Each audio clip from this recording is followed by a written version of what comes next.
भारतवर्ष के नाम से ही जानते हैं। ठीक है, अब यहां पे जो नामकरण की बात है, सबको पता है जो महाकाव्य और पुराण हैं, जितने भी महाकाव्य और पुराण हैं, महाकाव्य और पुराण हैं, इन सब में बेटा भारत को भारतवर्ष कहा गया है। भारतवर्ष, भारत को कहां पर कहा गया तो आप सब बता सकते हो, महाभारत और पुराणों में। दूसरी बात, भारतवर्ष का सबसे पहले जिक्र कहां मिलता, सबसे पहले उल्लेख भारतवर्ष का कहां पर है, तो याद कर लेना भारतवर्ष का सबसे पहले उल्लेख जो है वो भैया हाथी गुंफा अभिलेख में है। हाथी गुंफा अभिलेख में। सारे सवालों को याद करते चलना, पता चल जाएगा कि 1 से 5 पेज में हमको क्या याद करना है, कैसे क्या करना है, और इसके नोट्स में पूरे पूरे दे दूंगा आपको। ठीक है, सब चीज समझते चलना, मजा आ जाएगा आपको। तो महाकाव्य पुराण में भारतवर्ष कहा गया, भारतवर्ष का उल्लेख सबसे पहले हाथी गुंफा अभिलेख में मिलता है। ठीक है, अब यहां के लोगों को भारतीय या भारत की संतान कहा गया। क्लियर है। अब सबसे पहली बात, भारत का एक नाम पता चल गया, दूसरा नाम बेटा याद कर लेना बहुत अच्छे से, भारत को यूनानियों ने, भारत को यूनानी लोगों ने पता क्या कहा, यूनानी लोगों ने इंडिया कहा। तो इंडिया किसने कहा, यूनानियों ने कहा। क्लियर होगी बात। फिर भारत के अन्य नाम देख लो, भारत के अन्य नाम क्या क्या हैं, तो भारत के अन्य नाम की जब बात आएगी तो एक निकल कर आएगा जम्बूद्वीप। जम्बूद्वीप किसका नाम बेटे, तो आप सबको पता होगा भारत का हो गया। क्लियर। जम्बू का मतलब होता है जो जामुन के वृक्ष होते हैं, और आगे लगा हुआ द्वीप, तो जामुन के वृक्षों का जो समूह होता है उस आधार पर नाम पड़ गया है जम्बूद्वीप। भारत के अन्य नामों में से एक नाम और याद कर लेना, जिसको हम लोग बोलते हैं आर्यावर्त। आर्यावर्त, और आर्यावर्त इस आधार पर भारत को कहा गया है क्योंकि भारत में आर्य लोग आए थे। आर्य लोग बेटा जो आए थे वो भारत के बाहर से आए थे, उन्हीं के नाम पर पड़ गया इसका नाम आर्यावर्त। क्लियर है। दूसरी बात, भारत को अरबवासी जितने थे, जितने अरबवासी थे या अरब यात्रियों के द्वारा इसका नाम पड़ गया हिंदुस्तान। क्या पड़ गया, हिंदुस्तान। मेरी जान, हिंदुस्तान नाम कैसे पड़ा, क्योंकि वहां पर पड़ती थी रास्ते में एक नदी जिसका नाम था सिंधु, और वो लोग सा की जगह पढ़ा करते थे हा, तो इसीलिए सिंधु को पढ़ने लगे हिंदू हिंदू हिंदू, जिसकी वजह से नाम पड़ गया हिंदुस्तान। हिंदुस्तान। क्लियर होगी बात मेरे प्यारे बच्चे, बहुत प्यारा। अब एक पेपर में सवाल पूछा गया कि हिंदुस्तान किस भाषा का शब्द है, तो आप सबको बहुत अच्छे से याद कर लेना है, हिंदुस्तान तो भैया एक फारसी भाषा का शब्द है। किस कैसा शब्द है, हिंदुस्तान तो एक फारसी भाषा का शब्द माना जाता है। क्लियर है मेरे प्यारे बच्चे, बहुत प्यारा। और भारत को यूनानी लोगों ने इंडिया कहा। इंडिया एक ग्रीक भाषा का वर्ड है। कितना भाई साहब, कैसी भाषा का है, ग्रीक भाषा का शब्द है। तो इस प्रकार आपको पता चल गया। क्लियर है। अब मेरे प्यारे बच्चे, भारत दो हिस्सों में बटा, भारत दो हिस्सों में बटा। ऊपर वाला जो हिस्सा था इसको बोलते थे नॉर्थ, और नीचे वाले हिस्से को बोलते थे साउथ। पेपर में सवाल एक बहुत प्यारा आता है कि जो दक्षिणी भाग है, जो दक्षिण में तरफ है, उधर कौन सा परिवार रहता है, तो याद कर लेना दक्षिण में द्रविड़ भाषा परिवार के लोग रहते हैं। द्रविड़ भाषा परिवार, द्रविड़ भाषा बोलने वाला परिवार दक्षिण की तरफ। और उत्तर की तरफ कौन है, उत्तर की तरफ याद कर लेना इंडो यूरोपियन परिवार, मतलब इंडो यूरोपियन भाषा को बोलने वाला परिवार भारत में किधर की तरफ है, उत्तर की तरफ है। क्लियर हो गई बात मेरे प्यारे बच्चे, हर एक बच्चे को बहुत प्यारा जबरदस्त तरीके से। अब मेरे बच्चे बात समझ लेना, जो ये भारत का इतिहास है, भारत का जो इतिहास है, ये इतिहास, इस इतिहास को 3 भागों में बांटा गया। चलो इसको मैं आगे बताऊंगा। हाँ है तो विभाजन। चलो इतनी बात आपको सबको क्लियर होगी मेरे प्यारे बच्चे, बता दो। बहुत प्यारा, जबरदस्त जबरदस्त, सब बच्चों को क्लियर हो गया भाई, सबको क्लियर होना चाहिए तभी हमको मजा आएगा। हाँ, आप सबको पता है ये नामकरण के बारे में मैंने आपको बताया है, और भारत अपना भारत इतिहासों में सबसे समृद्धशाली देशों में प्राचीन परंपरा को रखने वाला देश है, और भारत जो है उत्तर में हिमालय पर्वत से लेकर दक्षिण में कन्याकुमारी समुद्र तक फैला हुआ, जिसका नाम है हिंदुस्तान, भारत। क्लियर है। चलो मेरे प्यारे बच्चे, इसके बाद जब हम लोग आगे की तरफ बढ़ेंगे तो बात आएगी भारत का इतिहास का विभाजन, कि आखिरकार भारतीय इतिहास का विभाजन कितने भागों में किया गया। तो आपको 3 भाग याद कर लेने हैं। कौन कौन, तो मेरे प्यारे बच्चे, एक आप सबने सुना होगा प्राचीन इतिहास, जिसको हम लोग बोलते हैं एशियन हिस्ट्री। दूसरे वाले को बोलते हैं मिडिवल हिस्ट्री, मतलब मध्यकालीन इतिहास। और एक तीसरा वाला याद कर लेना मेरे प्यारे बच्चे, आधुनिक इतिहास। तो कहने का मतलब है मेरे प्यारे बच्चे, 3 भागों में भारतीय इतिहास को बांटा गया है, प्राचीन, मध्य और आधुनिक। क्लियर है। चलो अब बात समझ लेना, भारत के इतिहास को 3 भागों में बांटने का श्रेय किसे जाता है, यह सवाल आता है भैया। 3 भागों में बांटने का श्रेय किसे जाता है, तो बांटने का जो श्रेय जाता है 3 भागों में, वो पता किसको जाता, वो याद कर लेना, जर्मनी के इतिहासकार थे। कहां के थे, जर्मनी के। और जर्मनी के इतिहासकार जिनका नाम था क्रिस्टोफर सेलारियस, क्रिस्टोफर सेलारियस। ठीक है, तो क्रिस्टोफर सेलारियस ये जर्मनी के इतिहासकार थे, जिन्होंने भारतीय इतिहास को 3 भागों में बांटा। और इनका जो टाइम पीरियड बुक के हिसाब से आप जब देखोगे 1638 से 1707 ईस्वी तक है।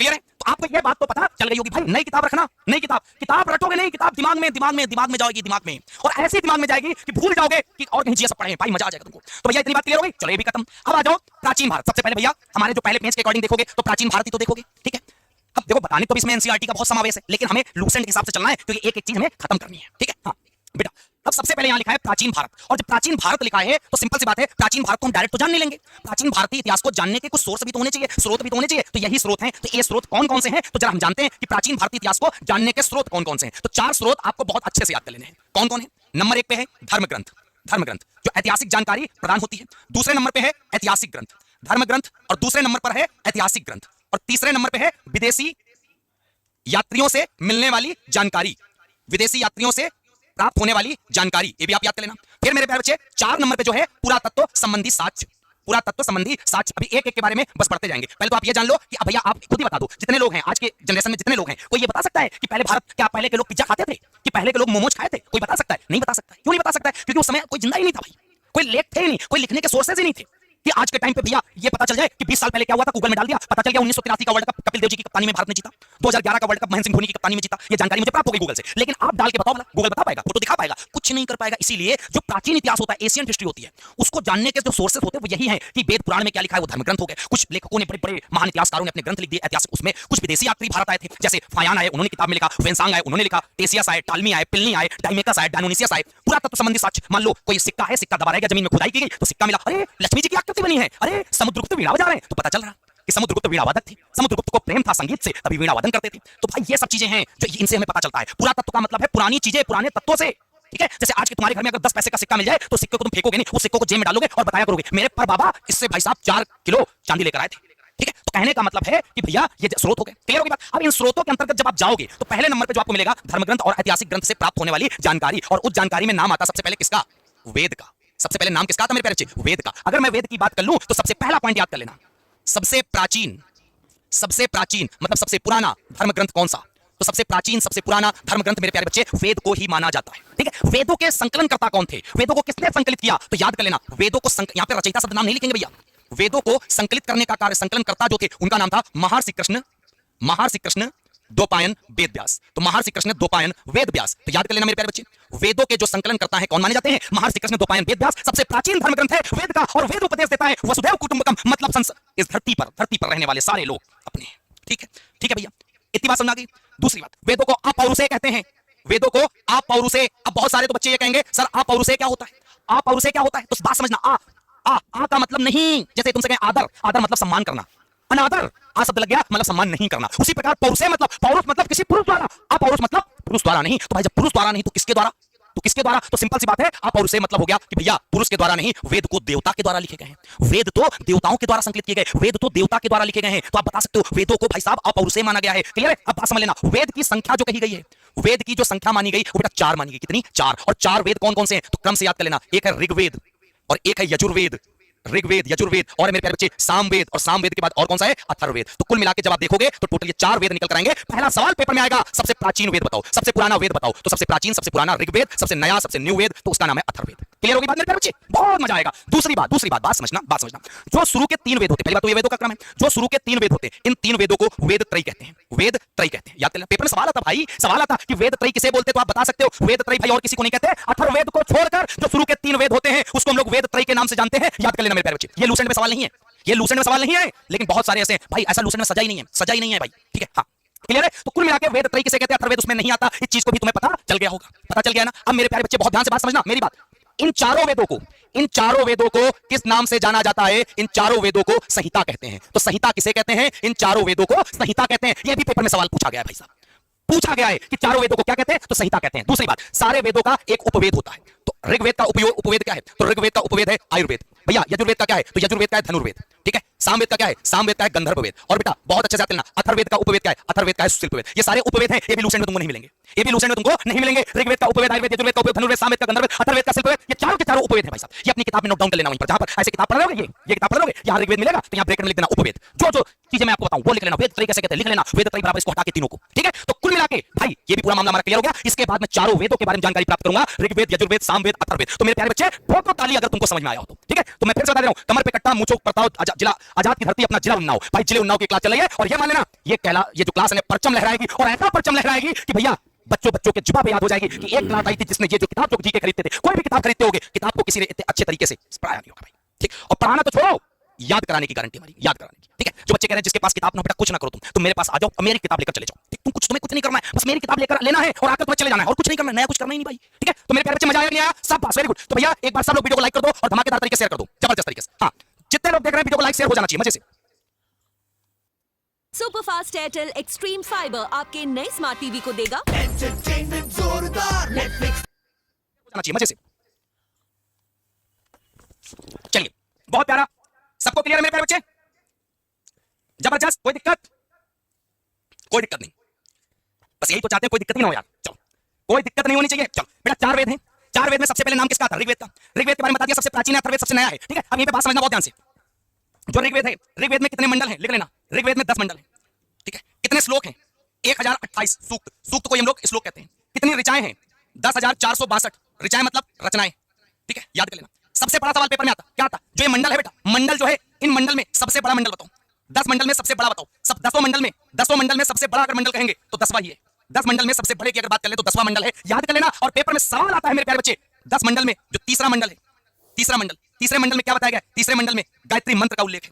किस वेद में गायत्री मंत्र है, तो ऋग्वेद में। ऋग्वेद के किस मंडल में, तीसरे मंडल में। और ये गायत्री मंत्र बेटा किसको समर्पित है, तो याद कर लेना, सूर्य देवता सावित्री को समर्पित है। कौन सा मंत्र, गायत्री मंत्र, याद कर लेना। दूसरी बात, 10 मंडल में ही एक मंडल और आता है जिसको कहते हैं नवा मंडल। क्या बोलते हैं, नवा मंडल, 9th नवा मंडल। और नवे मंडल में क्या उल्लेख है, तो याद कर लेना, नवे मंडल में सोम देवता का उल्लेख है। किसका उल्लेख है, सोम देवता का, तो सोम देवता का उल्लेख है। फिर बात आती है जो 10वां मंडल सबसे बड़ा मंडल है, इस मंडल में क्या है, तो इस मंडल में मेरे प्यारे बच्चे पुरुष सूक्त का वर्णन है, पुरुष सूक्त का। अब तुम कहोगे मेरे प्यारे बच्चे पुरुष सूक्त क्या होता है, तो पुरुष सूक्त वो होता है, पुरुष सूक्त क्या होता है मेरे प्यारे बच्चे, पुरुष सूक्त का मतलब समाज की संकल्पना के बारे में बताया गया, जिसमें 4 ब्राह्मण क्षत्रिय वैश्य शूद्र के बारे में जो बताया गया, ब्रह्मा जी के मुख से उत्पन्न हुए, भुजा से उत्पन्न हुए, जांघों से उत्पन्न हुए, पैर से उत्पन्न हुए, वही पुरुष सूक्त, ब्राह्मण क्षत्रिय वैश्य शूद्र के बारे में बताया गया। क्लियर होगी बात। दूसरी बात, जो ऋग्वेद की रचनाएं हैं, इन रचनाओं को जो व्यक्ति पढ़ता है उसे क्या बोलते हैं, तो याद करना, इन रचनाओं को पढ़ने वाले व्यक्ति को होत्र कहा जाता है। क्या कहा जाता है, इन रचनाओं को पढ़ने वाले को होत्र कहा जाता है, यह सवाल भी याद कर लेना। दूसरी बात, ऋग्वेद में भैया एक शब्द का यूज किया गया है और उस शब्द का वर्ड है अगन्या। क्या है, अगन्या।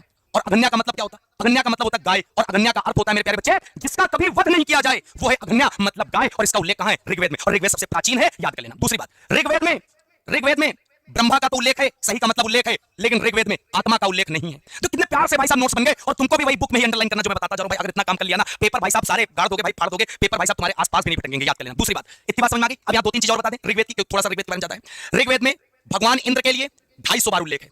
कितनी बार उल्लेख किया गया है, भगवान इंद्र के लिए, देवता इंद्र के लिए कितनी बार उल्लेख है, 250 बार के लिए उल्लेख है। दूसरी बात, ऋग्वेद में अग्नि के लिए कितनी बार उल्लेख है, तो ऋग्वेद में अग्नि के लिए 200 बार उल्लेख है, 200 बार वर्णन किया गया। अब बेटा हम बात करेंगे यजुर्वेद की, तो कुल मिलाकर ऋग्वेद का पूरा कॉन्सेप्ट तुमको समझ में आ गया होगा जबरदस्त तरीके से। क्लियर है। दूसरी बात, यजुर्वेद की जो रचनाएं हैं, उनके पढ़ने वाले को क्या कहते हैं, उनके पढ़ने वाले को बोलते हैं अधर्व्यु। क्या बोलते हैं, अधर्व्यु, याद कर लेना। ऋग्वेद की जो रचना, यजुर्वेद में पढ़ने वाले जो रचनाएं हैं उसको क्या कहते हैं, अधर्व्यु। दूसरी बात, यजुर्वेद में ही तो बलिदान विधि का वर्णन किया गया है। किसका वर्णन किया गया, बलिदान विधि का वर्णन। तो बलिदान विधि का वर्णन किस वेद में किया गया, यजुर्वेद में। अगला सवाल, कौन सा वेद है जो गद्य प्लस पद्य दोनों में है, जो गद्य और पद्य दोनों में, पोर्स एंड पोट्री में, तो आप बता सकते हो यजुर्वेद है। अब आ जाओ मेरे प्यारे बच्चे सामवेद, और सामवेद का जबरदस्त तरीके से मैं तुमको बता दूं, साम जो होता है, साम का अर्थ होता है गान।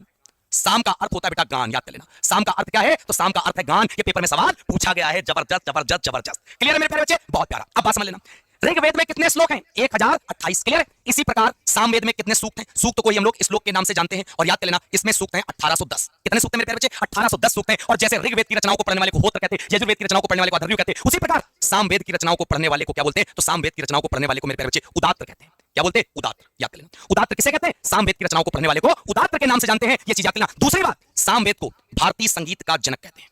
तो भारतीय संगीत का जनक किस वेद को कहते हैं, तो इस प्रश्न को याद कर लेना। भारतीय संगीत का जनक बेटा सामवेद को कहते हैं। या आपसे कह दे कि संगीत का उल्लेख किस वेद में है, तो संगीत का उल्लेख भाई साहब याद कर लेना। क्लियर है। तो जबरदस्त तरीके से मजा आ गया कि नहीं आ गया, बताओ।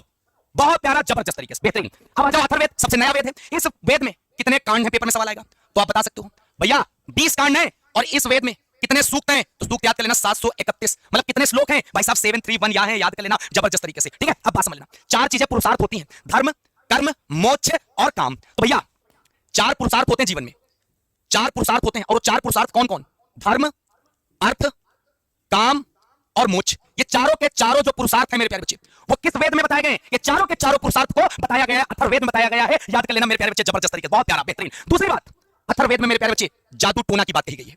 अथर्ववेद में मेरे प्यारे बच्चे वशीकरण की बात कही गई है। अथर्ववेद में मेरे प्यारे बच्चे भूतों की बात कही गई है। भूत मतलब भूत प्रेत की बात कही गई है। सब किसमें कहा गया है, सब अथर्ववेद में बताया गया। दूसरी बात समझ लेना, बहुत प्यार से समझना। अथर्ववेद में एक देवता है जिनका नाम है प्रजापति, और प्रजापति की 2 पुत्रियां बताई गई हैं। प्रजापति की 2 पुत्रियां बताई गई हैं, लिख लेना। प्रजापति की 2 पुत्रियां किसमें बताई गई हैं, अथर्ववेद में। और ये 2 पुत्रियां कौन कौन है, एक पुत्री का नाम लिख लेना सभा, और दूसरी पुत्री का नाम लिख लेना समिति। लिख लेना मेरे प्यारे बच्चे, ये रही पूरी कहानी अथर्ववेद की। सबसे नया वेद है ऋग्वेद, सबसे पुराना वेद है ऋग्वेद, सबसे नया वेद है अथर्ववेद। भाई लो, मैंने पूरा, तुम भाई सब लूसेंट देखोगे तो लूसेंट में एक पेज, मतलब आधा पेज उधर आधा पेज इधर, मैंने उसको संकलित करके एक स्लाइड में बना दिया। अब अपनी किताब में मेन चीज तो इंडिकेट कर लेना, क्या पढ़ना है क्या छोड़ना। मजा आ रहा नहीं आ रहा, सब लोग बताओ मजा आ रहा कि नहीं आ रहा। भैया 1.5 पेज आपके समाप्त हो चुके हैं, क्योंकि पेज नंबर यहाँ पे कौन सा 1 लगा है, लेकिन अभी यहाँ पर भैया पेज नंबर 1 चला, अभी पेज नंबर 2 आ जाएगा। 1 इसलिए आया क्योंकि वेदों को हमने एक साथ बता दिया है, इसलिए आ गया है। ठीक है, बहुत प्यारा। कितने लोगों को मजा आ गया, वीडियो को शेयर कर देना, लाइक कर देना भैया, बता देना कमेंट करके। ठीक है, जल्दी से। हाँ बस 1 सेकंड पानी ले लो। ये कहानी है गोपाल टेंट हाउस वाले की, जो शादियों का राजा था, पर एक शादी ने उसे सड़क पर ला दिया। में अंतर और वामन अवतार के बारे में बताया गया है। ठीक है, तो जो ईसवी और ईसा पूर्व में अंतर है, ईसवी को हम लोग बोलते हैं एडी, ईसा पूर्व को बोलते हैं हम लोग बीसी। ठीक, और यहां पर लिख लेना एडी का मतलब होता है एन्नो डोमिनी, एन्नो डोमिनी। जो बीसी होता है before the Jesus Christ, before the Jesus Christ. कहने का मतलब बात समझना, जो ईसाई धर्म के संस्थापक थे ईसा मसीह साहब। तो ईसा मसीह के जन्म के पहले का समय बीसी कहलाता है। यहां पे लिख देना, ईसा मसीह के जन्म के पहले का समय, के जन्म के पहले का समय क्या कहलाता है? ईसा पूर्व। क्लियर है? दूसरी बात, ईसवी क्या होता है? ईसा मसीह के जन्म के बाद का समय, जन्म के बाद का समय। क्लियर है? एग्जांपल के तौर पर तुमको बता दूं, जैसे एग्जांपल के तौर पर मैं तुमको बता दे रहा हूं, जैसे आपने सुना होगा महात्मा बुद्ध का नाम, महात्मा बुद्ध का नाम। तो महात्मा बुद्ध का जब आप पढ़ोगे तो जन्म हुआ था मेरे प्यारे बच्चे कब? 563 ईसा पूर्व, और जो मृत्यु हुई वो कब हुई? 483 ईसा पूर्व में। ठीक है? बहुत सारे बच्चों को लगता है कि जन्म पहले हुआ और मृत्यु के बाद में। ये उल्टा कैसे हुआ? 563 में जब जन्म हुआ तो आगे 564 होना चाहिए था, तो किताब वालों ने गलत छाप दिया। नहीं, बीसी शब्द लगा है, बीसी हमेशा उल्टा चलता है। और ईसा मसीह का जो जन्म हुआ था उस तारीख को माना जाता है 0 ईस्वी, 0 ईस्वी, याद कर लेना। तो महात्मा बुद्ध का जन्म 563 ईसा पूर्व, मृत्यु 483 ईसा पूर्व। इस हिसाब से देखोगे महात्मा बुद्ध टोटल 80 साल तक जिए थे। कितने साल जिए थे? 80 साल तक जिए थे, याद कर लेना। दूसरी बात, ईस्वी वो होता है जैसे आज के टाइम पर कौन सा ईयर चला, 2026, तो इसके आगे लगे हुआ ईस्वी, तो मतलब ये एक प्रकार से आगे की तरफ बढ़ता जा रहा, 2027, 2028 इसी तरह आता जाएगा। तो पीछे कौन चलता है? बीसी, आगे कौन चलता है? एडी। अब कुछ मैं इंपॉर्टेंट तुमको संवत बता दे रहा हूं, जैसे संवत याद कर लेना। पेपर में सवाल आते हैं बहुत प्यारे प्यारे, तो आप सब बता ले जाओगे मजे से। संवत से सवाल क्या क्या बनते हैं तो मैं बता दे रहा हूं आपको। जैसे एक याद कर लेना जिसको कहते हैं विक्रम संवत, विक्रम संवत। और विक्रम संवत मतलब इसको बोलते हैं, कहीं कहीं 57 मिलता है, कहीं कहीं 58, लेकिन एक वर्ड लगा होता है बीसी, इसका मतलब ये पुराना है। ठीक है? एक संवत आता है जिसको बोलते हैं शक संवत, शक संवत मतलब 78 ईस्वी। पेपर में बहुत अच्छे से पेपर में सवाल आता कि वर्तमान में जो भारत का राष्ट्रीय पंचांग है वो किस संवत पर आधारित है, तो आप यहां पे लिख सकते हो वर्तमान में भारत का जो राष्ट्रीय पंचांग है वो किस संवत पे, तो राष्ट्रीय पंचांग मेरे प्यारे बच्चे शक संवत पर आधारित है। क्लियर है? याद कर लेना। शक संवत क्यों मनाया जाता है? क्योंकि 78 ईस्वी में कुषाण वंश के जो राजा थे कनिष्क, कनिष्क का राज्यारोहण हुआ था, कनिष्क का राज्यारोहण हुआ था, इसलिए 78 ईस्वी को हम लोग शक संवत मनाते हैं। और विक्रम संवत इसलिए क्योंकि उज्जैन के स्थानीय राजा ने भाई साहब हराया था सबको, याद करना। इसी प्रकार एक संवत आता है इस्लाम धर्म का, और उस संवत का नाम होता है हिजरी संवत, और हिजरी संवत 622 ईस्वी। इसका मतलब होता है जो मोहम्मद साहब थे मक्का से मदीना गए थे, और हिजरी जो संवत है याद करना ये एक इस्लाम का संवत है। कैसा संवत है? इस्लामी संवत है। ठीक? इसी प्रकार अकबर ने एक संवत चालू किया था जिसका नाम था इलाही संवत, और इलाही संवत होता है 1582 ईस्वी। और 1582 मतलब किसके द्वारा स्टार्ट किया गया? अकबर के द्वारा शुरू किया गया इलाही संवत। क्लियर? इलाही संवत की घोषणा कब की गई? 1582, किसके द्वारा? अकबर द्वारा। ये संवत ईस्वी और ईसा पूर्व में हमने अंतर आपको बता दिया है, आप सब याद कर लेना जबरदस्त तरीके से। क्लियर है? चलो, अब एक इतिहासकार थे, यहां पे तुमको नाम लिख के बता दूं, प्राचीन इतिहास का, यहां पे लाइन लिख लेना, प्राचीन इतिहास का, प्राचीन इतिहास का अगर किसी ने सुव्यवस्थित इतिहास लिखा है तो उसका नाम है भैया क्या? Vincent Arthur Smith, early history of India में। प्राचीन इतिहास का जो सुव्यवस्थित विवरण अगर किसी ने प्रस्तुत किया, सुव्यवस्थित विवरण, तो किस पुस्तक में? तो याद कर लेना अर्ली हिस्ट्री ऑफ इंडिया में। क्लियर में? अब इस पुस्तक के लेखक का नाम क्या था? Vincent Arthur Smith. तो विंसेंट आर्थर स्मिथ जो है इन्होंने पुस्तक लिखी थी अर्ली हिस्ट्री ऑफ इंडिया। इस पुस्तक के राइटर थे विंसेंट आर्थर स्मिथ, और याद कर लेना किस वर्ष? 1904 ईस्वी में। ये भी सवाल आपको याद कर लेना है। ठीक है? इसके आगे मेरे प्यारे बच्चे यहां पर हमने इसके बारे में बताया। अब यहां आपको दिख रहा है वामन अवतार, वामन अवतार। क्लियर है? हाँ, बहुत प्यारा। वामन अवतार भगवान विष्णु का है, भगवान विष्णु का है, मानव के रूप में लिया था, भगवान विष्णु का है। और भगवान विष्णु का जो वामन अवतार थे, तो आप कह सकते हो वामन में जो पिता थे उनका क्या नाम था? कश्यप ऋषि। कश्यप ऋषि पिता बने हुए थे, माता जो थी वो अदिति थी। ये भगवान विष्णु का अवतार है वामन अवतार। वामन अवतार भगवान विष्णु ने राजा बलि को मारने के लिए लिया था, राजा बलि को मारने के लिए लिया था, जिससे भगवान विष्णु द्वारा इंद्र की प्राप्ति, भगवान विष्णु द्वारा इंद्र को पुनः स्वर्गलोक की प्राप्ति दिलाना था, याद कर लेना। ठीक है? दूसरी बात, भगवान विष्णु के वामन अवतार को दक्षिण भारत में क्या कहते हैं? तो याद कर लेना भगवान विष्णु के वामन अवतार को दक्षिण भारत में किस नाम से जानते हैं? तो दक्षिण भारत में उपेंद्र के नाम से जानते हैं। किस नाम से जानते हैं? उपेंद्र के नाम से जानते हैं। सारी चीजें क्लियर हो गई है। ठीक है? बहुत प्यारा। तो इतनी बात आपको समझ आ गई होगी जबरदस्त तरीके से। इसके बाद मैं बढ़ने जा रहा हूं आगे की तरफ, और आगे की तरफ भैया लग गया आगे क्या? ब्राह्मण अरण्यक उपनिषद। भौकाल मचा दोगे भाई, आग लगा दोगे ब्राह्मण अरण्यक उपनिषद पे। ठीक है? चलो, बहुत प्यारा जबरदस्त तरीके से क्लियर होगी बात। चलो, अब मेरे प्यारे बच्चे तीन चीजों के बारे में जानते हैं। वेद हम जान गए, वेद संख्या 4 है। ब्राह्मण अरण्यक उपनिषद के बारे में जानो। ब्राह्मण क्या होते हैं? तो याद कर लेना प्रत्येक वेद की गद्य रचना ब्राह्मण ग्रंथ कहलाती है। प्रत्येक वेद की ग्रंथ रचना क्या कहलाती है? ब्राह्मण ग्रंथ कहलाती है। अब सिंपल सी बात है, वेद कितने हैं? 4। तो 4 वेदों के ही तो ब्राह्मण ग्रंथ भैया बने होंगे, 4 वेदों के ही तो ब्राह्मण ग्रंथ बने होंगे। तो आप एक तरफ लिख सकते हो वेद और उनके ब्राह्मण ग्रंथ। पेपर में सवाल आता है किस वेद का, ब्राह्मण ग्रंथ का क्या नाम है? जिसमें सबसे पहले अगर मैं बात करने वाला हूं तो पहले नंबर पे लिख लेना ऋग्वेद। और ऋग्वेद का जो ब्राह्मण ग्रंथ माना जाता है तैतृय प्लस कौशितकी, कौशितकी। क्लियर है? ये भैया ब्राह्मण ग्रंथ ऐतरेय और कौशितकी किसका है? तो ऋग्वेद का है, याद कर लेना भैया बहुत प्यार से। ठीक है? उसके बाद आ जाओ दूसरे नंबर पे यजुर्वेद। यजुर्वेद, यजुर्वेद का मेरे प्यारे बच्चे ब्राह्मण ग्रंथ क्या होता है? तेतरी व सतपथ, तेतरी प्लस सतपथ, याद कर लेना। इसके बाद तीसरे नंबर पे आता है सामवेद, और सामवेद के ब्राह्मण ग्रंथ को क्या कहते हैं? तो सामवेद के ब्राह्मण ग्रंथ को पंचविश के नाम से जानते हैं। अब आता है लास्ट का अथर्ववेद, और अथर्ववेद के ब्राह्मण ग्रंथ को क्या कहते हैं? तो अथर्ववेद के ब्राह्मण ग्रंथ को कहते हैं गोपथ। क्या बोलते हैं? गोपथ। तो सारे के सारे ब्राह्मण ग्रंथ हमने आपको बता दिया कि 4 वेदों के 4 ब्राह्मण ग्रंथ, और वेदों की गद्य रचना ही बेटा क्या कहलाती है? गद्य रचना ही ब्राह्मण ग्रंथ कहलाती है। और ब्राह्मण ग्रंथ में इससे ज्यादा पेपर में सवाल नहीं आता। ये ब्राह्मण ग्रंथ जो है ना, परीक्षित के बाद और बिंबिसार के पहले की घटनाओं को प्रदर्शित करते हैं, ये ब्राह्मण ग्रंथ होते हैं। क्लियर हो गई बात मेरे प्यारे बच्चे? बहुत प्यारा। अब बात, ये पेपर में सवाल आता क्या था? वैदिक साहित्य में ऋग्वेद के बाद किस ब्राह्मण ग्रंथ का उल्लेख आता है? तो याद कर लेना वैदिक साहित्य के बाद भैया वैदिक साहित्य में ऋग्वेद के बाद सतपथ ब्राह्मण का नाम आता है। सतपथ, सतपथ याद कर लेना। दूसरी बात, सतपथ इतना इंपॉर्टेंट है, जैसे कहते नहीं है किसी की पत्नी होती है तो लोग क्या कहते हैं उसको, लोग अर्धांगिनी कहते हैं। अर्धांगिनी, तो पुरुष की जो पत्नी होती है उसको अर्धांगिनी नाम दिया गया है। और वो अर्धांगिनी शब्द कहां पर कहा गया, पुरुष की पत्नी को अर्धांगिनी कहां पर बताया गया, तो याद कर लेना सतपथ ब्राह्मण में पुरुष की पत्नी को अर्धांगिनी कहा गया है। सतपथ ब्राह्मण में भैया पुरुष की पत्नी को अर्धांगिनी नाम दिया गया। क्लियर होगी बात? इतनी बात क्लियर है मेरे प्यारे बच्चे? बहुत प्यारा। अब आ जाओ अरण्यक के बारे में। किसके बारे में? अरण्यक। अब बात समझ लेना, अरण्यक जो है, अरण्यक, अरण्यक जो शब्द बना है वो किससे बना है? अरण्यक शब्द बना है अरण्य, अरण्य शब्द से बना है। और अरण्य का अर्थ क्या होता है? अरण्य का अर्थ होता है जंगल। आप जंगल कह सकते हो या वन कह सकते हो। जंगल या वन किसका मतलब है? अरण्य का। और अरण्य से क्या बना है? अरण्यक बना है। याद कर लेना मेरे प्यारे बच्चे, पेपर में सवाल आता है कौन से ऐसे धर्म ग्रंथ है जो जंगल के शांत वातावरण में बैठकर लिखे गए, तो आप बता सकते हो जंगल के शांत वातावरण में, शांत वातावरण में लिखे गए, उनका नाम क्या है? लिखे गए, उनको हम लोग बेटा अरण्यक कहते हैं। क्या कहते हैं? अरण्यक कहते हैं। क्लियर है? अब बात समझ लेना, जो अरण्यक होते हैं कर्म मार्ग और ज्ञान मार्ग के बीच में एक पुल का काम करते हैं। ठीक है, तो यहां पे लिख लेना, इधर कर्म मार्ग, ये आपको लूसेंट में नहीं मिलेगा, कर्म मार्ग, और एक होता है ज्ञान मार्ग। कर्म मार्ग और ज्ञान मार्ग, तो कर्म मार्ग और ज्ञान मार्ग के बीच में सेतु की तरह कार्य, सेतु की तरह का मतलब क्या हुआ? सेतु की तरह का मतलब हो गया अरण्यक। तो अरण्यक कर्म मार्ग और ज्ञान मार्ग के बीच में एक पुल की तरह, एक सेतु की तरह कार्य कर रहे हैं। याद कर लेना जबरदस्त तरीके से। ठीक है, हाँ क्लियर है? हाँ, तो कहने का मतलब है अरण्यक के बारे में आपको पता चल गया होगा जबरदस्त तरीके से। क्लियर है? जिसका बाप रिक्शा चलाता है उसकी बेटी कहाँ से इंग्लिश बोलना सीख जाएगी, ऐसा बोला था मेरी टीचर ने क्लास।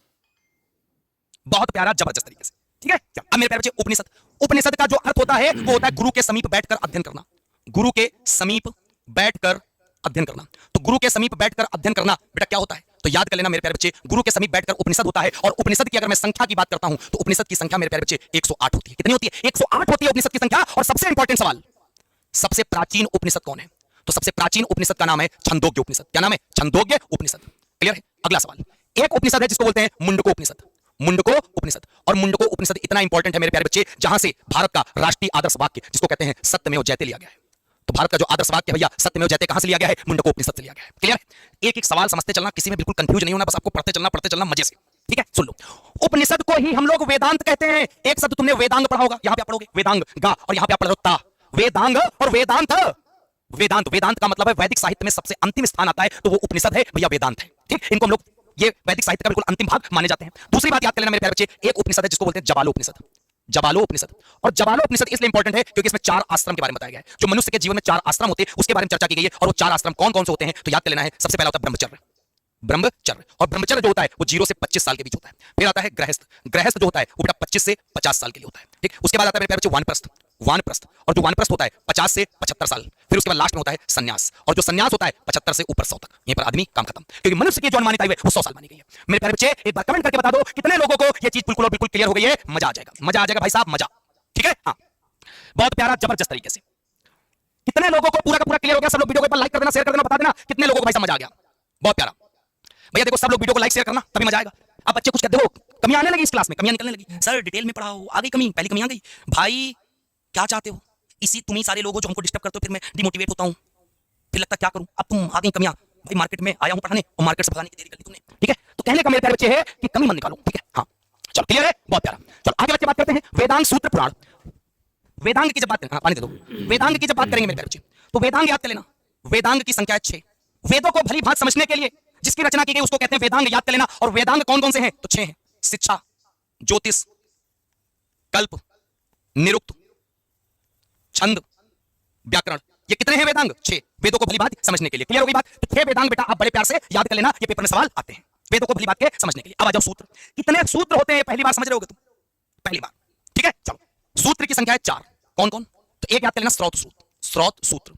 एक याद कर लेना ग्रह सूत्र, और एक याद कर लेना धर्म सूत्र, और एक याद कर लेना सुल सूत्र। तो ये पेपर में हो गया। अब एक तो सवाल आता सूत्र कितने हैं? तो 4 हैं। पहला सवाल तो आपने बता दिया। अब बात आती है कि सबसे प्राचीन कौन सा सूत्र होता है? तो याद कर लेना गौतम धर्म सूत्र। अगर तुमसे कह दे कि सबसे प्राचीन धर्म सूत्र कौन सा है, सबसे प्राचीन कौन सा माना जाता है, तो उसको कहते हैं गौतम धर्म सूत्र। ठीक है, अब यहीं पर एक सवाल तुम और बता दे। एक वर्ड होता है स्मृति, और पेपर में स्मृति का सवाल जो आता है बहुत अच्छे से याद कर लेना। सबसे प्राचीन स्मृति बता दो कौन सी है? तो सबसे प्राचीन स्मृति जिसका नाम है मनुस्मृति। मनुस्मृति सबसे प्राचीन है। एक सवाल और आता है कि भैया मनुष्य के जीवन में संस्कारों की संख्या कितनी है? संस्कार कितने? संस्कारों की संख्या होगी 16। 16 संस्कार होते हैं। और मनुष्य के जीवन का जो अंतिम संस्कार है भाई अंतिम संस्कार है, उसके बाद कोई संस्कार नहीं होता है, याद कर लेना। ठीक है, उसके बाद मेरे प्यारे बच्चे जो बात आती है पुराण की। ठीक है, हाँ पुराण, पुराण की संख्या भैया 18। अब इनके जो रचयिता माने जाते हैं, पुराणों के जो रचयिता माने जाते हैं वो कौन माने जाते हैं? तो पुराणों के जो रचयिता माने जाते हैं वो कौन माने जाते हैं? वो माने जाते हैं लोमहर्ष। लोमहर्ष, लोमहर्ष या इनके पुत्र, या इनके पुत्र, और इनके पुत्र का नाम है उग्रश्रवा। उग्र सर्वा। इनके पुत्र का नाम है उग्र सर्वा या लोमहर्ष। पुराणों की संख्या 18 है और याद कर लेना सबसे प्राचीन जो पुराण है उसका नाम है मत्स्य पुराण। क्या नाम है? मत्स्य पुराण सबसे प्राचीन पुराणों में से एक माना गया है। क्लियर है? क्लियर हो गई बात? अब पेपर में एक सवाल आता कि उपनिषद की रचना पहले हुई है कि पुराण की पहले हुई, तो याद कर लेना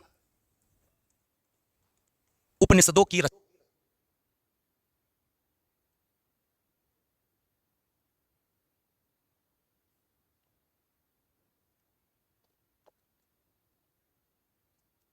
बेटा क्लास आ गया, नेट चला गया था, क्या कर सकते हैं? ठीक, नेट चला गया था जिसकी वजह से क्लास रुक गई थी, कोई बात नहीं, चलो आगे बात करते हैं हम लोग। ठीक, तो इतनी बात आपको समझ आ गई होगी वेदांत सूत्र पुराण, इतनी बात क्लियर हो गई है?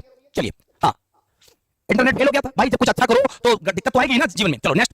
अब बेटा यहाँ पे जानते हैं बौद्ध जैन और अन्य साहित्य क्या क्या होते हैं। ठीक, कुछ है बौद्ध साहित्य, जैन साहित्य और अन्य साहित्य के बारे में जरा जान लेते हैं जबरदस्त तरीके से। ठीक, सबसे पहले तो यहाँ पे जानना है बौद्ध साहित्य। तो जो बौद्ध साहित्य के बारे में अगर बात करेंगे तो सबसे इंपॉर्टेंट पॉइंट यहाँ पर आपको याद कर लेना मेरे प्यारे बच्चे कि बौद्ध साहित्य का एक बहुत बड़ा साहित्य का नाम है जातक। जातक का संबंध किस धर्म से? तो आप बता सकते हो भाई साहब बौद्ध धर्म से। ठीक, इसी प्रकार जैन धर्म से संबंधित भाई साहब कौन सा एक बौद्ध धर्म वो साहित्य है उसको बोलते हैं आगम। बच्चे कंफ्यूज हो जाते हैं, सोचते हैं जातक जैन धर्म से, जबकि याद कर लेना जहां से जातक स्टार्ट होता है तो जैन धर्म से नहीं है, जातक बौद्ध धर्म से। जैन धर्म से आगम है, याद कर लेना मेरे प्यारे बच्चे। और सबसे बड़ी बात, जैन धर्म का प्रारंभिक इतिहास किससे पता चलता है?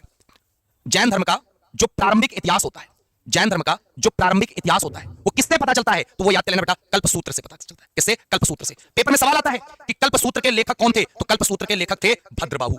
भद्रबाहु कौन थे? भैया कल्पसूत्र से लेखक थे और जैन धर्म का प्रारंभिक इतिहास पता चलता है, याद कर लेना। और दूसरी बात, जैन ग्रंथ किस भाषा में लिखे गए? जैन ग्रंथ जो है वो प्राकृत भाषा में लिखे गए। और यहां पर याद कर लेना जो बौद्ध ग्रंथ है वो पाली भाषा में लिखे गए। किस भाषा में? पाली भाषा में। और जातक किससे संबंधित है भैया? बौद्ध धर्म से संबंधित है। जातक संबंधित बौद्ध धर्म से। आगम किससे संबंधित? जैन धर्म से संबंधित है। तो सारे पॉइंट आपको बहुत अच्छे से याद करने समझने हैं मेरे प्यारे बच्चे। ठीक है, और जबरदस्त तरीके से मैं तुमको बता दे रहा हूं। आप यहाँ बैठकर ये खा रहे थे जब आपने उसको वहां देखा था, करेक्ट? और जबरदस्त तरीके से मैं तुमको बता दे रहा हूं। एक आता है बौद्ध धर्म में, बौद्ध धर्म की दो शाखाएं थी, हीनयान और महायान। यहां पे लिख लेना हीनयान का प्रमुख ग्रंथ क्या है? हीनयान शाखा का प्रमुख ग्रंथ क्या है? तो हीनयान शाखा का प्रमुख ग्रंथ है जिसको बोलते हैं कथा वस्तु। क्या नाम है? कथा वस्तु। और कथा वस्तु के राइटर लेखक हैं मोगली पुत्र तिस्स साहब। अब इसके बाद आ जाओ मेरे प्यारे बच्चे, क्या? अन्य साहित्य में। तो जब अन्य साहित्य में आप आओगे तो पहले नंबर पे आपको याद कर लेना मेरे प्यारे बच्चे, यहां पर आपको मिलेगा अर्थशास्त्र।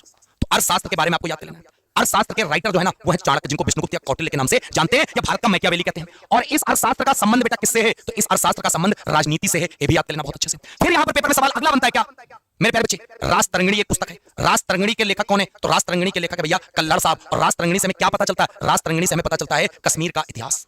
तो कश्मीर का इतिहास की जानकारी हमें किससे प्राप्त होती है भैया? राजतरंगिणी से प्राप्त होती है। एक एक चीज याद कर लेना। संस्कृत साहित्य में लिखने का सबसे पहले प्रयास इन्होंने किया था। फिर चचनामा, चचनामा के लेखक कौन है? तो चचनामा के लेखक हैं लेखक अली अहमद। अली अहमद। दूसरी बात, किसका उल्लेख मिलता है इसमें? सिंध विजय का। सिंध विजय का, जो अरब लोग सिंध पर विजय प्राप्त किए थे अरबवासी, उसका उल्लेख कहां पर है? चचनामा में। फिर यहां पर एक पुस्तक मिलती है गार्गी संहिता। गार्गी संहिता। और गार्गी संहिता के लेखक हैं कौन? कात्यायन। और सबसे बड़ी बात याद कर लेना, गार्गी संहिता में यवन आक्रमण का उल्लेख मिलता है। किसका उल्लेख मिलता है? यवन आक्रमण का उल्लेख मिलता है। फिर उसके बाद बेटा याद कर लेना अष्टाध्यायी। अष्टाध्यायी। और अष्टाध्यायी के जो लेखक हैं उनका नाम है पाणिनि। और याद कर लेना संस्कृत व्याकरण की पहली पुस्तक, संस्कृत भाषा व्याकरण की, संस्कृत भाषा व्याकरण की पहली पुस्तक कौन सी है? अष्टाध्यायी। तो एक एक सवाल तुम्हारा यहां पे क्लियर है।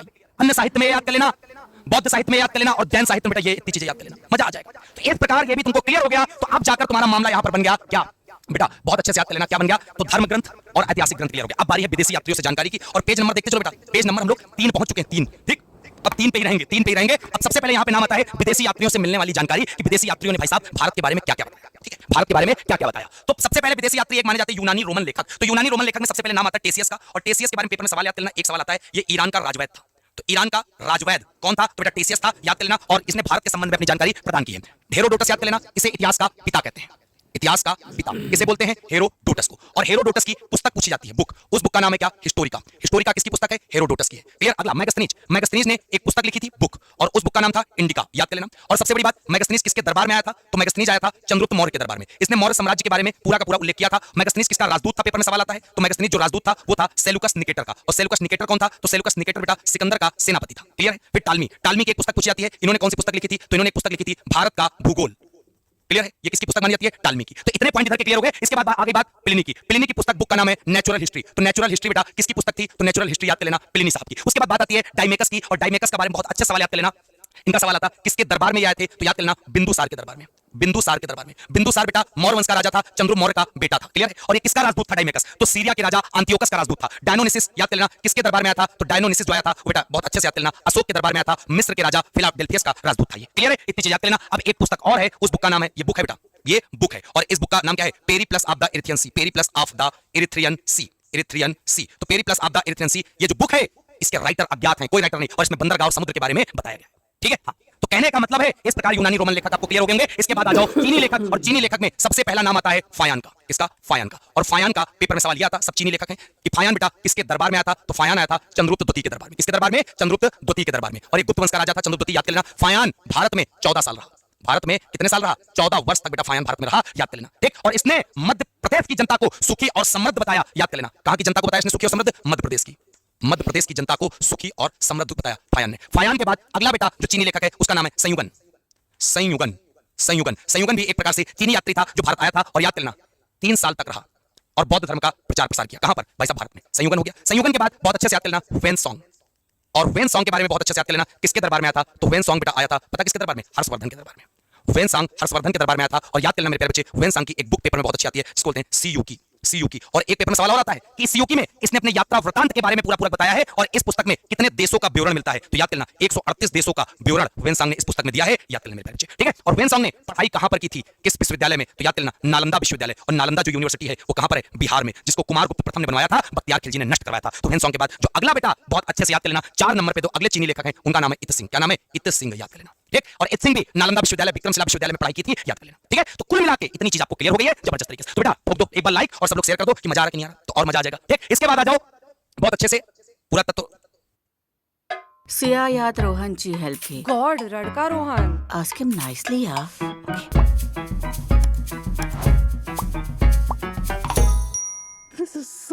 साऱ्या मोमेंट्सच्या करा अविस्मरणीय इनवाइट्स. कॅनवा हृदयापासून डिझाईन पर्यंत. देखो भाई एक चीज छूट गई है अरबी लेखक के बारे में। ठीक है, हाँ, अरबी लेखक के बारे में छूट गया तो कोई बात नहीं, अरबी लेखक हम यहां पे लिखे ले रहे हैं, अरबी लेखक। तो जब अरबी लेखक के बारे में आप पढ़ोगे तो जबरदस्त तरीके से 2 लोगों के बारे में आप नाम याद कर लेना। एक नाम है और वो नाम है अल-बरनी। अल-बरूनी। पेपर में सवाल आता है कि अल-बरनी किसके दरबार में भारत आया था? तो ये आया था महमूद गजनवी के दरबार में। महमूद गजनवी के दरबार में। दूसरा सवाल आता है कि अल-बरनी की पुस्तक का नाम बताओ, तो इसकी पुस्तक का नाम है किताबुल हिंद। चाहे किताबुल हिंद बोल लो, चाहे तहकीक हिंद बोल लो, कुछ भी आप कह सकते हो। इसके बाद दूसरे नंबर पे यहां पे लिख लेना इब्न बतूता। इब्न बतूता जो बेटा ये जो एक प्रकार से अल-बरनी निवासी था, कहां का था पता है आपको? ख्वारिज्म। ख्वारिज्म जिसको आज के टाइम पे तुर्कमेनिस्तान कहते हैं, आधुनिक। ठीक, इब्न बतूता। इब्न बतूता किसके दरबार में आया था? तो लिख लेना इब्न बतूता जो आया था वो मोहम्मद बिन तुगलक के दरबार में आया था। किसके दरबार में? मोहम्मद बिन तुगलक के दरबार में। क्लियर है? दूसरी बात, इब्न बतूता की बुक का क्या नाम था? तो इब्न बतूता ने जो पुस्तक लिखी थी उसका नाम था रिहला। दूसरी बात, इब्न बतूता निवासी कहां का था? तो इब्न बतूता निवासी था मोरक्को का। कहां का? मोरक्को, जिसकी राजधानी रबात है और जो अफ्रीका महाद्वीप में देश पड़ता है। क्लियर है? ये अरबी लेखक के अलावा एक अन्य लेखक है जिनका नाम है तारानाथ। तारानाथ। और तारानाथ की बेटा बुक याद कर लेना, बुक्स। इनकी बुक का नाम है कयंगुर और प्लस तयंगुर। कयंगुर और तयंगुर। क्लियर? ये किसकी किताबें हैं? तारानाथ की। क्लियर होगी बात मेरे प्यारे बच्चे? तो कुल मिला के तो विदेशी यात्रियों से मिलने वाली सारी जानकारी हमने आपको बता दिया है बहुत जबरदस्त तरीके से। क्लियर है मेरे प्यारे बच्चे? अब आ जाओ पुरातत्व संबंधी साक्ष्य कि आखिरकार कौन कौन से ऐसे साक्ष्य हैं जो पुरातत्व संबंधी मिले हैं जिससे हमें पता चलता है कि प्राचीन इतिहास हमारा ऐसा था ऐसा था। ये सारी चीजें हमें पता चलती हैं। तो पुरातत्व, भारतीय पुरातत्व का जो पिता माना जाता है, पुरातत्व का जो भारतीय पुरातत्व का पिता माना जाता है वो कौन माना जाता है? तो लिख लेना पहला पॉइंट, अलेक्जेंडर कनिंघम। तो अलेक्जेंडर कनिंघम। और पुरातत्व के रूप में बहुत सारी चीजें मिलती हैं। क्या क्या मिलती हैं? जैसे मैं आपको बता दूं अभिलेख मिलते हैं, अभिलेखों के बारे में भी मैं आपको बताऊंगा। ठीक है, अब बेटा और क्या क्या मिलता है? सिक्के में। सबसे पहले तो यहां पर क्या मिलता है? सिक्के मिलते हैं। ठीक है, सिक्के मिलते हैं। तो सिक्के जो मिले, रोमन सिक्के, वो कहां से मिले? पहला पॉइंट लिख लेना, रोमन सिक्के कहां से मिले? तो रोमन सिक्के जो प्राप्त हुए हमें वो कहां से प्राप्त हुए? तो याद करना अरिकमेडु। देखो पेज नंबर 4 चलने लगा, अरिकमेडु। और अरिकमेडु कहां पड़ता है? अरिकमेडु पड़ता है मेरे प्यारे बच्चे पुडुचेरी में। कहां पे? पुडुचेरी में। ये भी याद कर लेना। ठीक है, फिर यहां पे अगला पॉइंट बहुत अच्छा आता है। क्या? पुराने सिक्कों को क्या कहा जाता था? दूसरा पॉइंट लिख लेना, प्राचीनतम सिक्कों को क्या कहते थे? प्राचीनतम सिक्कों को क्या कहा जाता था? तो ये कहा जाता था आहत। क्या कहते थे? आहत। और साहित्य में इनको कसारपण के नाम से जानते हैं। क्या कहते हैं? प्राचीन सिक्कों को साहित्य में क्या कहते थे? साहित्य में बेटा कसारपण के नाम से जानते थे। कसारपण, याद कर लेना। फिर एक सवाल आता है, सिक्कों पर लेख लिखने का कार्य किसने किया? लेख लिखने का सबसे पहला कार्य, सबसे पहला कार्य किसने किया सिक्कों पर? तो वो नाम है यवन शासक। तो जो यवन शासक है मेरे प्यारे बच्चे, उन्होंने सिक्कों पर लेख लिखने का कार्य किया था। ये चीज भी आपको याद कर लेना भाई, एक एक चीज याद कर लेना जबरदस्त तरीके से। हर एक चीज तुमको मजे से पढ़ाना भैया, कोई दिक्कत है? बहुत प्यारा। चलो उसके बाद कश्मीरी नौपाषाणिक पूरा स्थल कहां से प्राप्त होता है? तो लिख लेना कश्मीरी नौपाषाणिक पूरा स्थल, ये कहां से? तो आपने नाम सुना होगा बुर्जहोम। बुर्जहोम जिसका अर्थ होता है गड्ढा घर। क्या होता है? गड्ढा घर। तो बुर्जहोम से गर्तावास। तो बुर्जहोम से गर्तावास, और ये कश्मीर में पड़ता है। गड्ढा घर, क्या नाम बोलोगे? गड्ढा घर, याद करना। अब भैया बात समझ लेना, ये ऐसी जगह थी जहां पर मनुष्य के साथ साथ उसके पालतू कुत्ते को भी दफनाया गया था। याद कर लेना, ये यहां से ये मिला था हमें, यहां से ये मिला था। और ये ऐसी जगह थी जहां पर नीचे उतरने के लिए सीढ़ियां थी। मतलब जैसे अंडरग्राउंड नहीं होता आज के टाइम पे गड्ढा घर, तो नीचे उतरने के लिए सीढ़ियां होती। तो बुर्जहोम से ऐसे स्थान मिले थे। क्लियर है? चलो, तो कहने का मतलब है इतनी बात आपको समझ में आ गई होगी। एक बच्चा कह रहा सर आप बीजेपी लवर हैं इसलिए आपसे नहीं पढ़ेंगे, नहीं तो मैं भी अंधभक्त बन जाऊंगा। अरे भाई बिल्कुल मत पढ़ो अंधभक्त, क्या पता लगा आंख की रोशनी ना बचे। ठीक है, एक अध्यापक के ऊपर तुम पॉलिटिकल एलिगेशन लगा रहे हो कि भाई ये है वो है। भाई तुमको पढ़ने से मतलब, तुमको पहली बात तो पढ़ना ही नहीं, तुमको खिलवाड़ करना है, और जो बच्चे पढ़ रहे हैं उनको आप डिस्टर्ब कर रहे हो। ठीक है बेटा, पुराणों के बारे में बताया तो कहां रह रहे हो आप मेरे प्यारे बच्चे? क्या पुराणों के बारे में हमने आपको नहीं बताया? पुराण 18 इनकी रचयिता लोमहर्षि उग्रश्रवा है। उपनिषद की रचना पुराणों से पहले हुई है। प्राचीन पुराण मत्स्य पुराण है। तीन पुराण जिनका संबंध 3 वंश से, मत्स्य पुराण का अंध 7 वन, वायु पुराण का गुप्त वंश से, विष्णु पुराण का मौर्य वंश से। जबरदस्त तरीके से बता सकते हो, कोई दिक्कत नहीं इसमें। ठीक है मेरे प्यारे बच्चे, चलो आशा करते हैं इतनी बात आपको क्लियर होगी। इसके बाद जो महत्वपूर्ण अभिलेख, कौन सा अभिलेख है? ठीक है चलो, सबसे पहला अभिलेख, कुछ अभिलेख है। पहली बात तो अभिलेख क्या होता है तो आप लिख लेना। अभिलेखों के अध्ययन को हम लोग एपिग्राफी कहते हैं। अभिलेखों के अध्ययन को हम लोग क्या बोलते हैं? एपिग्राफी। और अभिलेख का मतलब है कहीं पर कोई चीज लिखी हुई है, जैसे पत्थरों पर लिखा होता था तो उसको शिलालेख कहते थे, किसी कागज पे कोई चीज लिखी हुई मिली है तो उसको एपिग्राफी बोलते हैं। क्लियर हो गई बात? बस यही चीज याद कर लेना, इसके अलावा कुछ भी याद करने की आवश्यकता नहीं है। अब बात समझ लेना, जैसे पहला अभिलेख है, पहला अभिलेख जिसका नाम है हाथी गुम्फा अभिलेख। क्या नाम है? हाथी गुम्फा अभिलेख। हाथी गुम्फा अभिलेख का पेपर में सवाल बहुत अच्छा आता है। क्या आता है भैया? कोई जो भी अभिलेख होगा वो किसी न किसी राजा से संबंधित होगा। मतलब कौन से राजा ने इसको बनवाया था तो याद करना, कलिंग नरेश खारवेल। कलिंग नरेश खारवेल से संबंधित है हाथी गुम्फा। हाथी गुम्फा क्यों इंपॉर्टेंट है मैंने शुरू में बताया था। भारतवर्ष का सबसे पहले जिक्र, भारतवर्ष का सबसे पहले उल्लेख अगर किसी भी अभिलेख में मिला है तो उसका नाम क्या है? उसका नाम है हाथी गुम्फा। क्या नाम है? हाथी गुम्फा। हाथी गुम्फा। क्लियर है? फिर आ जाओ जूनागढ़। जूनागढ़, और जूनागढ़ कहां पड़ता है? गिरनार। और गिरनार कहां पड़ता है? गुजरात में। भी लिख लेना। और अभिलेख, बस अभिलेख बार बार रहेगा ये, ठीक। और ये कौन से राजा से संबंधित है? रुद्रदामन प्रथम। रुद्रदामन प्रथम राजा से संबंधित है। इसका पेपर में क्या सवाल आएगा? इसका सवाल यह आएगा कि ये वाला जो अभिलेख है जूनागढ़ वाला, संस्कृत भाषा में लिखा हुआ पहला लंबा अभिलेख, क्या नाम है? जूनागढ़ अभिलेख। ठीक, ये सारे सवाल बहुत अच्छे से हैं। उसके बाद नासिक अभिलेख लिख लो। नासिक अभिलेख, और नासिक अभिलेख का संबंध बेटा किस राजा से है? नासिक अभिलेख का संबंध याद कर लेना, गौतमी बलश्री से है। गौतमी बलश्री। क्लियर है? फिर उसके बाद मेरे प्यारे बच्चे 4 नंबर पे प्रयाग प्रशस्ति लेख का संबंध किससे है? प्रयाग प्रशस्ति लेख का संबंध किससे है? तो प्रयाग प्रशस्ति लेख का संबंध मेरे प्यारे बच्चे समुद्रगुप्त से है। इसी अभिलेख में तो पता चलता है कि समुद्रगुप्त वीणा बजाता हुआ जिससे संगीत प्रेमी उससे उसका माना जाता है। ठीक है, उसके बाद बच्चे बहुत अच्छे से एहोल अभिलेख से संबंधित है। एहोल अभिलेख, एहोल अभिलेख, तो एहोल अभिलेख संबंधित है पुलकेशिन द्वितीय से। किससे? पुलकेशिन द्वितीय। और इस अभिलेख से क्या क्या पता चलता है कि एक राजा हर्षवर्धन थे, पुलकेशिन द्वितीय थे। दोनों के बीच में नर्मदा नदी के किनारे युद्ध हुआ था, जिसमें हर्षवर्धन हार गए थे, पुलकेशिन द्वितीय जीत गए थे। पेपर में सवाल आता है किस नदी किनारे? तो नर्मदा नदी किनारे। पेपर में आराम से तुम बता ले जाओगे। ठीक है, उसके बाद बच्चे मंदसौर, मंदसौर अभिलेख, ये किससे संबंधित है? मालवा के राजा थे, मालवा नरेश यशोवर्मन। तो मालवा नरेश यशोवर्मन से संबंधित जो अभिलेख है उसको बोलते हैं क्या? मंदसौर अभिलेख। क्या बोलते हैं? मंदसौर अभिलेख। क्लियर है? चलो बहुत प्यारा। इस अभिलेख से पता क्या चलता है? रेशम बुनकर की श्रेणी, रेशम बुनकरों, जो रेशम को बुनने वाले लोग होते हैं, रेशम बुनकरों की जानकारी बेटा मंदसौर अभिलेख से हमें मिलती है। कहां से मिलती है? मंदसौर से। उसके बाद भीतरी स्तंभ अभिलेख, भीतरी स्तंभ अभिलेख, ये किससे संबंधित है? किस राजा से? स्कंदगुप्त। और याद करना, इसका पेपर में सवाल क्या आता है? सबसे पहले हूणों की जानकारी, सबसे पहले हूणों के आक्रमण की जानकारी, हूणों के आक्रमण की जानकारी, आक्रमण की जानकारी किस अभिलेख से पता चलती है भैया? भीतरी स्तंभ अभिलेख, जो स्कंदगुप्त था। इससे पता चलता है स्कंदगुप्त के टाइम पर भारत में सबसे पहले हूणों ने आक्रमण किया था। क्लियर है? चलो इसके बाद मेरे प्यारे बच्चे आ जाओ 8 नंबर पे एरण अभिलेख। एरण अभिलेख, और एरण अभिलेख किससे संबंधित है? भानुगुप्त से। और पेपर में सवाल आता है इस अभिलेख से क्या पता चलता है? तो याद करना सती प्रथा के बारे में। सती प्रथा का उल्लेख अगर किसी अभिलेख से पता चलता है तो उसका क्या नाम है बेटा? तो याद करना एरण अभिलेख। क्या नाम है? एरण अभिलेख। क्लियर है? तो बहुत अच्छे से सारे पॉइंट याद कर लेना। इस प्रकार ये टॉपिक पूरा समाप्त हो गया। अब अगला आएगा प्रागैतिहासिक काल। ठीक है भाई, पेज नंबर 4 में चल रहे हो, पेज नंबर 4 में ही प्रागैतिहासिक काल है। अपनी किताब में खोल के देख लेना। लेकिन अगर यूनिट के हिसाब से देखोगे तो एक यूनिट आपकी हमने पूरी करा दी इतनी देर में। ठीक है, ये मान लेना अगर पूरी क्लास आपने पढ़ ली और इसके बाद भाई साहब बहुत अच्छे क्वेश्चन भी आप करोगे। ये मान लेना ये सारे क्वेश्चन आपके लगे हुए हैं इन्हीं 5 पेजों से रिलेटेड। जो बच्चा पूरी क्लास पढ़ेगा, ये मान लेना बच्चा बहुत आगे निकलने वाला है, उसको कोई पकड़ नहीं पाएगा, बहुत आगे जा रहा है। ठीक है, हाँ मैंने बोल दिया तो बोल दिया, बस इससे ज्यादा मैं और कुछ बताने की आवश्यकता नहीं है मेरे प्यारे बच्चे। ठीक है, चलो इसके बाद आगे बढ़े मेरे प्यारे बच्चे। चलो मेरे प्यारे हुआ बहुत अच्छा देख लेना प्रागैतिहासिक काल। पहली बात तो प्रागैतिहासिक काल, जो प्रागैतिहासिक इतिहास का विभाजन प्रागैतिहासिक काल या प्राग इतिहास और आग इतिहास और इतिहास में 3 भागों में बांटा गया जो प्रागैतिहासिक काल होता है। तो प्रागैतिहासिक काल के साथ साथ यहाँ पे मैं बता दे रहा हूँ, प्रागैतिहासिक काल वो था जहाँ पे कोई लिपि, जो लिपि होती थी उसको ना पढ़ा जा सका, ना लिखा जा सका, ना लिखी।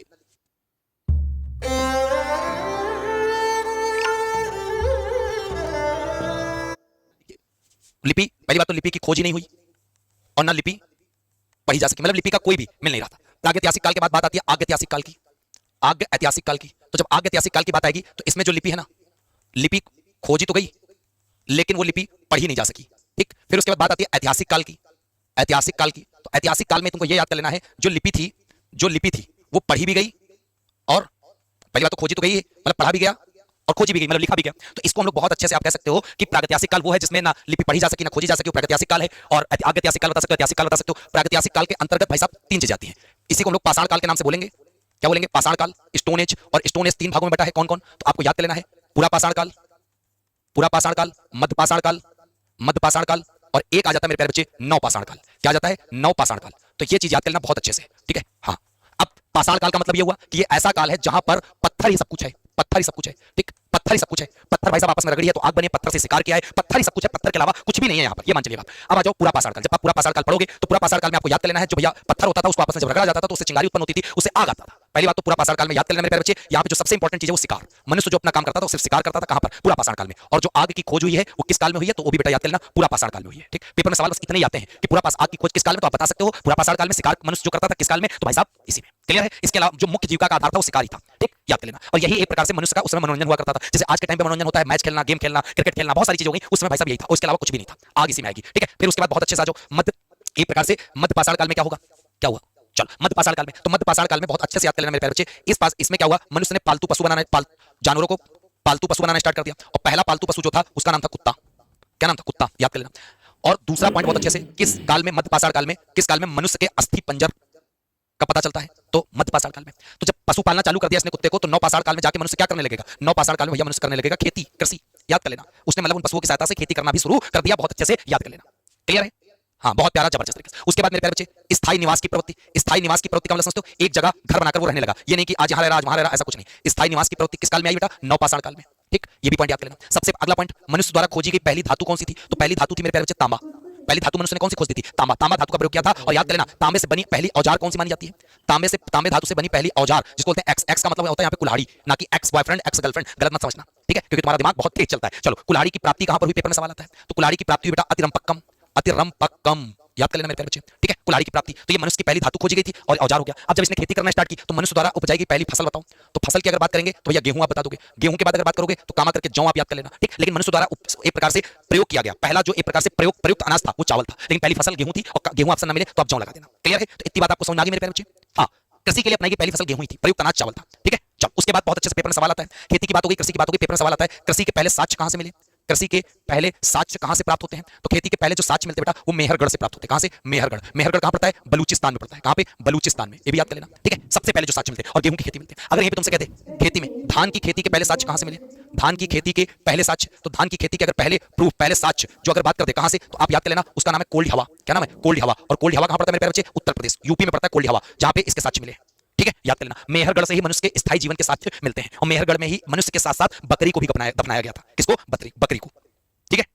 चलो, इसके बाद पेपर में सवाल आता है कि भारत में पूरा पाषाण कालीन औजारों की खोज किसने की, पूरा पाषाण कालीन औजारों की खोज सबसे पहले किसने की, तो पूरा पाषाण कालीन औजारों की जो खोज की वो सबसे पहले किसने की बेटा, नाम याद कर लेना, रॉबर्ट ब्रासफूट ने, ठीक है। किस वर्ष की, 1863 ईस्वी में की, क्लियर है, याद कर लेना, बहुत अच्छे से याद कर लेना, जबरदस्त तरीके से याद कर लेना, ठीक है। हाँ, तो इतनी बात समझ आ गई, चलो क्लियर है, कमेंट करके बताओ सब बच्चों को क्लियर है। सब बच्चे कह रहे हैं सर प्लीज इंग्लिश में पढ़ाओ, बेटा अभी हिंदी मीडियम पूरी लूसेंट पढ़ा देंगे, उसके बाद इंग्लिश मीडियम में चलेंगे, ठीक है। पहले हिंदी मीडियम का एक बार खत्म कर दें, बच्चों को पता चल जाए कि राघव सर पूरी पढ़ा सकते हैं, नहीं पढ़ा सकते। क्लियर मेरे प्यारे बच्चे, बहुत प्यारा।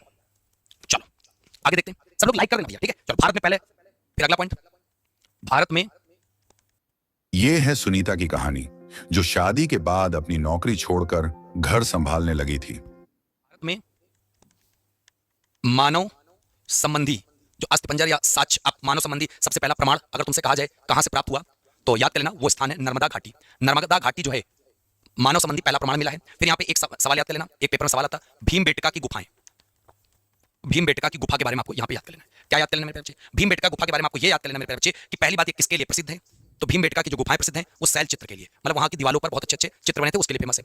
अब भीमबेटका गुफाएं पड़ती कहां पर है, ये पेपर में सवाल आता है। तो एक मध्य प्रदेश का जिला है जिसका नाम है रायसेन, और रायसेन कहां पड़ता है, एमपी में, तो वहां पर भैया ये पड़ती है, तो बहुत अच्छे से याद कर लेना। अब बात आती है भीमबेटका गुफा की खोज किसके द्वारा की गई थी, तो 1957 और 58 में की गई थी। किसके द्वारा, तो ये भी लिख लेना, विष्णु श्रीधर वाकाड़कर के द्वारा, वाकाड़कर के द्वारा, क्लियर है। तो भीमबेटका गुफाएं। दूसरी बात, यूनेस्को ने इसे 2003 में विश्व धरोहर में शामिल किया, 2003 में यूनेस्को के द्वारा विश्व धरोहर में शामिल, विश्व धरोहर में शामिल। तो यूनेस्को के द्वारा विश्व धरोहर में बेटा कब शामिल किया गया भीमबेटका की गुफाओं को, तो याद कर लेना मेरे प्यारे बच्चे, वो शामिल किया गया 2003 में। कब किया गया, 2003 में, ठीक, क्लियर है। फिर उसके बाद तो इतने सारे पॉइंट आपको यहाँ पर याद कर लेने हैं बहुत अच्छे से। तो प्रागैतिहासिक काल के सारे पॉइंट यहाँ पर हमने आपको क्लियर कर दिए हैं, ठीक है। अब बच्चे कह रहे हैं सर डेली क्लास की टाइमिंग बता दो। टाइमिंग आप सबको मेरे प्यारे बच्चे शाम 6 बजे मैं आपको पढ़ाने आऊंगा, ठीक। हाँ, अभी क्लास खत्म नहीं हुई है क्योंकि अगला टॉपिक आ रहा है 5 नंबर पेज सिंधु घाटी सभ्यता, और ये पेज आखिरी हमारा होगा 5 नंबर, ठीक है। उसके बाद एमसीक्यू करेंगे जो इससे रिलेटेड होंगे। तो मुझे बता दो आप सब मजा आ रहा है कि नहीं आ रहा, बस एक बार ये बता दो भैया, मजा आ रहा है कि नहीं आ रहा। और सब लोग वीडियो को लाइक और शेयर कर देना धमाकेदार तरीके से, और भाई इतनी दूर तक वीडियो भेज देना कि लोगों को पता चल जाए हाँ यार क्लास जबरदस्त तरीके से राघव सर ने ली है, मजा आ जाएगा, ठीक है। हाँ क्लियर है, मैं पूरी तैयारी करा दूंगा इसकी, इतनी बढ़िया तैयारी कि आप खुद सोचोगे भाई साहब इतनी अच्छी तैयारी मेरी कैसे हो गई।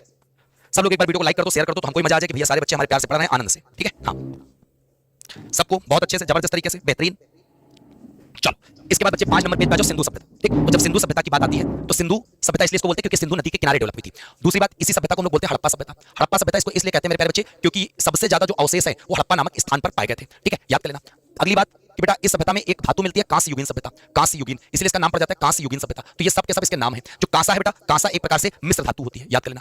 केमिस्ट्री का सवाल है कि कांसा किसका किसका मिलकर बना होता है, तो कांसा तांबा और टिन का मिलकर बना होता है। जैसे पीतल किसका बना होता है, पीतल तांबा और जस्ता का बना होता है, उसी प्रकार कांसा तांबा टिन। तो सिंधु घाटी सभ्यता के इतने सारे नाम हैं, ठीक। सिंधु घाटी सभ्यता के अगर प्रथम अवशेष, सबसे पहले अवशेष देखे जाए कहां पर मिले थे, तो हड़प्पा नामक स्थान पर मिले थे, जिसकी वजह से इसका नाम हड़प्पा सभ्यता है। सिंधु घाटी सभ्यता का जो विकास हुआ था वो ज्यादातर कहां हुआ था, सिंधु सभ्यता के, सिंधु नदी के किनारे हुआ था, इसलिए बेटा इसको सिंधु घाटी सभ्यता के नाम से जानते हैं, ठीक है। अब यहाँ पे सबसे पहली बात आती है सिंधु सभ्यता का समय, जो टाइम पीरियड रहा, समयावधि। तो अलग अलग इतिहासकारों ने अलग अलग समयावधि बताई है, लेकिन मैं जो आपको एग्जैक्ट समयावधि बता रहा हूं वो आप याद करिएगा 2500 BC से 1500 BC ईसा पूर्व तक, बस इतना याद करना, इसके अलावा कुछ मत याद करना। और किसके आधार पर, तो याद करना कार्बन 14, कार्बन 14 मतलब C14 मतलब कार्बन डेटिंग विधि के अनुसार, कार्बन डेटिंग मेथड के अनुसार बेटा इसका टाइम पीरियड 2500 से 1500 ईस्वी तक माना गया है। तो याद करना बहुत अच्छे से, क्लियर है, हाँ, जबरदस्त तरीके से। इस सभ्यता के जो मुख्य निवासी थे वो द्रविड़ और भूमध्य सागरी थे।